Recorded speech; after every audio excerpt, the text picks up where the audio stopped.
Hello बच्चा लोग, कैसे हैं आप लोग। स्वागत है आपका मेरे यूट्यूब चैनल पर। First of all, a very very happy new year to you and your family. आपकी जिंदगी में ढेर सारी खुशियां आए। इस साल आपने जो जो मनोकामनाएं मांगी हैं वो सब आपकी पूरी हो। आज हमारी मुलाकात काफी दिनों बाद हो रही है, बट अब से हमारी क्लासेस रेगुलर रहेंगी। कुछ इश्यूज हो गए थे, मैं कुछ टाइम बाहर थी, आउट ऑफ स्टेशन थी, कुछ मैं थोड़ा बिजी चल रही थी, इस चक्कर में क्लास नहीं ले पा रही थी। But from today onwards we can continue our classes regularly. आज हम लेकर आए हैं एक शॉर्ट समरी आपके डेवलपमेंट चैप्टर की, जो कि बहुत पहले आने वाला था बट नहीं आ पाया। आज हमारी मुलाकात करीब 20-25 दिनों बाद हो रही है, बट कोई बात नहीं। आपकी डेट शीट आ गई है एंड आपका एसएसटी का पेपर 18 मार्च का है। एंड हमारे पास काफी टाइम है, हम कवर अप कर लेंगे। और आपका डेली डेली जब आपकी क्लासेस होंगी तो मोस्ट प्रोबेबली फेब मिड तक आपका इकोनॉमिक्स का कोर्स कंप्लीट हो जाएगा। ओके, फर्स्ट ऑफ ऑल हम बात कर लेते हैं कि ये वाली वीडियो किन बच्चों के लिए है। कुछ बच्चे होते हैं जिन्हें चैप्टर को बहुत शॉर्ट में पढ़ना पसंद होता है, बहुत डिटेल में नहीं जाने का मन करता, तो ये वाली वीडियो उन बच्चों के लिए रहेगा। और जिन्हें बिल्कुल डिटेल एक्सप्लेनेशन चाहिए तो हमारा एक एक पार्ट पर इंडिविजुअल एक वीडियो बनी हुई है इन 7 के 7 पार्ट्स के लिए, तो आप उसे प्रेफर कर सकते हैं। Okay, so we can starting from the very first topic, that is different people different goals। जैसे कि हमने पढ़ा था इन डिटेल, वो एक बहुत लंबा एक्सप्लेनेशन था। अभी हम इसे बहुत शॉर्ट में समझेंगे कि अलग अलग लोगों के अलग अलग गोल्स होते हैं। ओके, हर पर्सन का डेवलपमेंट गोल अलग होता है। एक का जो डेवलपमेंट गोल है वो दूसरे पर्सन के लिए डेवलपमेंट गोल नहीं होगा। आपको बस इतना ध्यान रखना है कि आपकी प्रायोरिटीज कुछ और हो सकती हैं और दूसरे पर्सन की प्रायोरिटीज कुछ और हो सकती हैं। तो इससे हमारा ये वाला टॉपिक पूरा क्लियर हो रहा है कि हर एक पर्सन का अपना अलग डेवलपमेंट गोल होता है। जो एक पर्सन का डेवलपमेंट गोल है वो मे बी दूसरे पर्सन के लिए कुछ भी ना हो, और जो इस पर्सन के लिए डेवलपमेंट गोल है मे बी वो इस पर्सन के लिए कुछ भी ना हो। तो different people have their different different goals. Okay, the another topic that is income and other goals. What is the other goals here? The other goals are four, that is freedom. Freedom means आजादी, respect, respect to others. Third one is equal treatment. Equal treatment means कि जैसा सामने वाले को treat किया जा रहा है वैसा ही आपको ट्रीट किया जाए, that is equal treatment in a job और wherever you are working. And fourth one is security. Everyone in a job line wants these four goals besides of income। देखो, इनकम तो हर किसी को चाहिए चाहिए, पैसा तो हर किसी को चाहिए। इंसान नौकरी कर ही वैसे के ले रहा है, लेकिन beside of material things these other goals are very important for a human being for a survival। Okay, everyone wants these four goals in the life। National development समझने से पहले हम एक बार इस वाले टॉपिक पे दोबारा आते हैं, फर्स्ट वाले पे। हमने इसके अंदर पढ़ा different people have different goals. Okay, her person के अपने अलग डिफरेंट गोल्स होते हैं। इट मींस हर किसी का माइंडसेट अलग है। तो इट मींस नेशनल डेवलपमेंट के केस में भी अगर आप इंडिविजुअल पर्सन से जाके बात करें तो हर कोई आपको अपना डिफरेंट आंसर देगा। अगर मैं आपसे क्वेश्चन पूछूं among all the students that how India should be develop, India कैसे डेवलप होगा, तो एक बच्चा कुछ और आंसर देगा, दूसरा बच्चा कुछ अलग आंसर देगा, तीसरा कुछ अलग। हर किसी का परसेप्शन वेरी करेगा एक दूसरे के आंसर से। तो इस पे आएंगे अब हम नेशनल डेवलपमेंट में। तो नेशन का डेवलपमेंट कैसे होगा? अगर आप हर पर्सन के पास जाके पूछो तो उसका आंसर एक डिफरेंट होगा। मींस हर किसी के गोल्स अलग है तो उनका माइंडसेट अलग है, तो नेशनल डेवलप हर पर्सन के हिसाब से वेरी करेगा। एक पर्सन कुछ अलग बात बताएगा आपको कि इंडिया में डेवलपमेंट इन इन चीजों से हो सकता है, सेकंड पर्सन कुछ और बात बताएगा।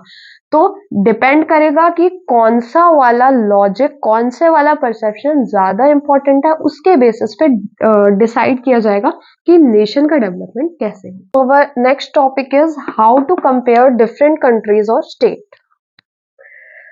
It is also a question, means this comes in a question form also in the exam. Let me clean the board first. Okay, तो आपसे यहाँ पे क्या पूछ रहा है, यहाँ पे पूछ रहा है कि आप डिफरेंट कंट्रीज और स्टेट को कैसे कंपेयर करोगे। मींस देखो, कंपैरिजन काफी बेसिस पे होता है, राइट। वो आपसे पूछ रहा है कि आप कंट्री और स्टेट को किस बेसिस पे कंपेयर करोगे। अब कंपेयर करने के भी काफी तरीके होते हैं, as you know. Means okay, let me take one example जिससे कि आपको अच्छे से क्लियर हो पाए।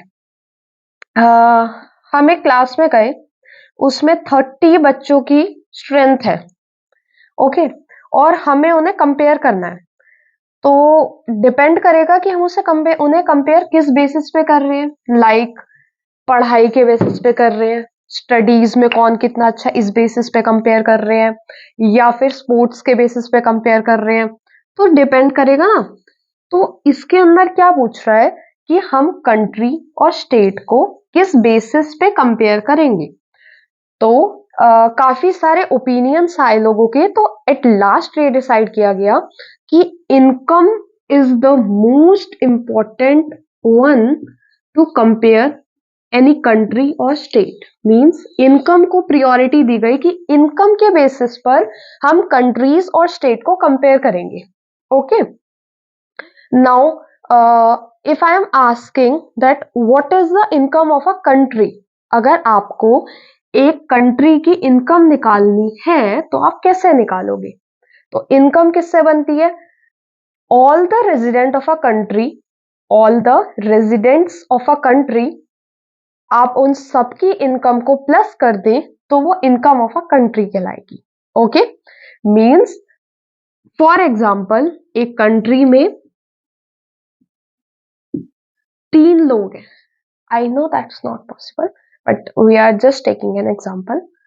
एक की इनकम है 50,000 रुपए महीना, एक की इनकम है 1 लाख रुपए महीना, और एक की इनकम है 2 लाख रुपए महीना। ठीक है, अब हम इन तीनों की इनकम को प्लस कर देंगे, that is 3.5 lakh. This is the income of that particular country. Okay, अब भाई 3 लोग तो होते नहीं है, बहुत सारे लोग होते हैं, तो हमने एक और फॉर्मूला निकाल लिया कि हम इनकम कैसे कैलकुलेट करेंगे। हमने एक और फॉर्मूला निकाल लिया कि हम कंपेयर करेंगे एवरेज इनकम के बेसिस पे।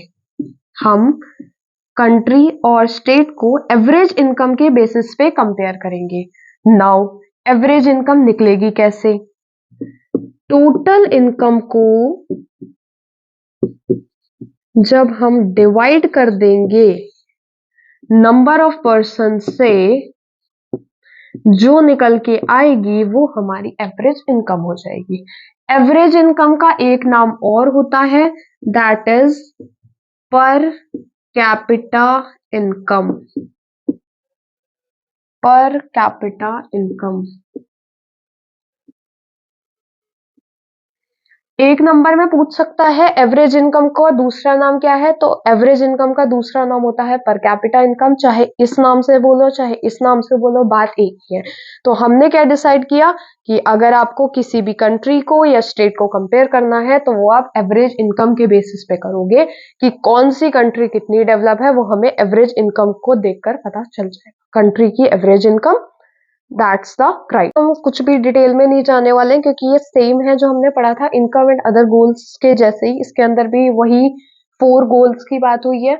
इसके अंदर जो आपको पढ़ना है that is infant mortality rate, literacy rate and net attendance ratio. ये 3 चीजें आप पढ़ लीजिएगा। इसमें सफिशिएंट है। ओके, और ये तीनों मैंने एक पार्ट में बहुत अच्छे से एक्सप्लेन किया हुआ है, वो देख लीजिएगा इसके लिए। ओके, नेक्स्ट पे बढ़ते हैं, दैट इज पब्लिक फैसिलिटीज।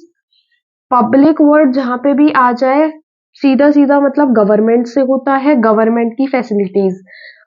ये एक नॉर्मल वर्ल्ड से, या आप कह सकते हो आपके आसपास से रिलेटेड क्वेश्चन है जो हर किसी को पता होना चाहिए। अगर हम गवर्नमेंट फैसिलिटीज की बात कर लेते हैं, तो एक नॉर्मल पर्सन को क्या क्या फैसिलिटीज हैं जो गवर्नमेंट से चाहिए ही चाहिए, इसके अंदर वो सारी फैसिलिटीज की बात हो जाएगी। इसमें भी हम बहुत ज्यादा फर्दर डिटेल में नहीं जाने वाले, सफिशिएंट है, मोर देन सफिशिएंट है अगर आपसे पब्लिक फैसिलिटीज पढ़ ली कि क्या क्या होनी चाहिए, गवर्नमेंट की कौन कौन सी फैसिलिटी एक आम इंसान को मिलनी चाहिए। लास्ट टॉपिक पे बढ़ेंगे, जो इस चैप्टर का सबसे मेन सबसे इंपॉर्टेंट टॉपिक है। इसमें से क्वेश्चन 80 to 90% अटकता है इस चैप्टर में से। सस्टेनेबिलिटी ऑफ डेवलपमेंट का एक क्वेश्चन आता ही आता है, तो इसे कोई भी स्किप ना करे।